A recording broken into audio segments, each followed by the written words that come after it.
হাই বন্ধু-বান্ধৱীসকল কি খবৰ ভালনে সকলোৱে আজি মই এটা ৰেচিপি লৈ আহিছোঁ আপোনালোকৰ ওচৰলৈ আৰু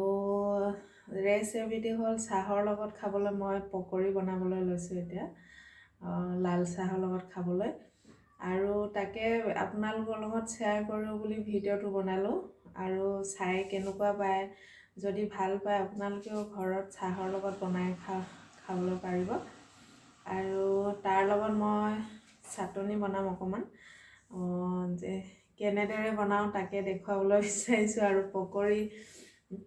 এনেও লাল চাহৰ লগত খাই ভাল লাগে সেইটো কাৰণে মই ভাবিলোঁ আজি চাহৰ লগত খাবলৈ পকৰিকে বনাওঁ আৰু আপোনালোকে যদি চাই ভাল পায় লাইক কৰিব আৰু কমেণ্ট কৰি জনাব মোক আৰু মোৰ চেনেলটোলৈ যদি নতুনকৈ আহিছে ছাবস্ক্ৰাইব কৰিব আৰু ঘৰতো বনাই খাব কেনেকুৱা পায় আৰু কোনোবা আলহী আহিলেও বনাই খুৱাব ফ্ৰেণ্ডৰ লগত শ্বেয়াৰ কৰিব আৰু ঠিক আছে বাৰু আমি এতিয়া বনাবলৈ ষ্টাৰ্ট কৰোঁ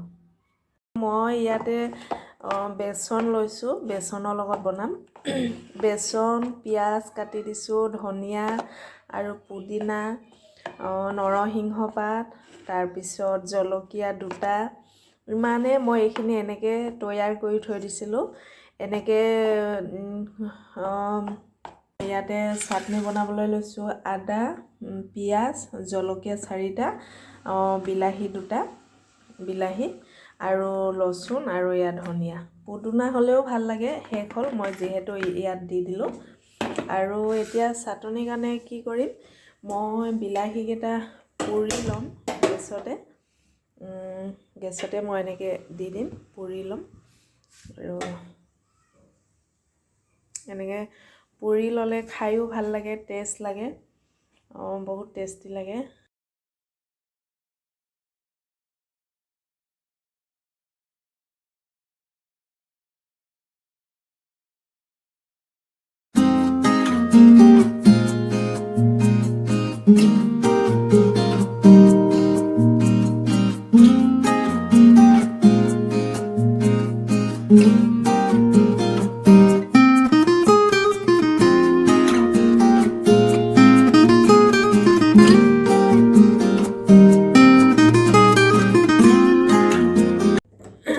কেৰাহী পাতিছোঁ পকৰি বনাবলৈ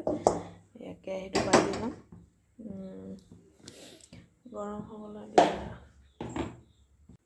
গৰম হৈয়ে গৈছে অলৰেডি এতিয়া মই ইয়াতে তেল দিম তেল বেছি হ'লে ভাল হয় পকৰিবোৰ তলত লাগি নধৰে সেইটো কাৰণে তথাপিও মই বেছি দিয়া নাই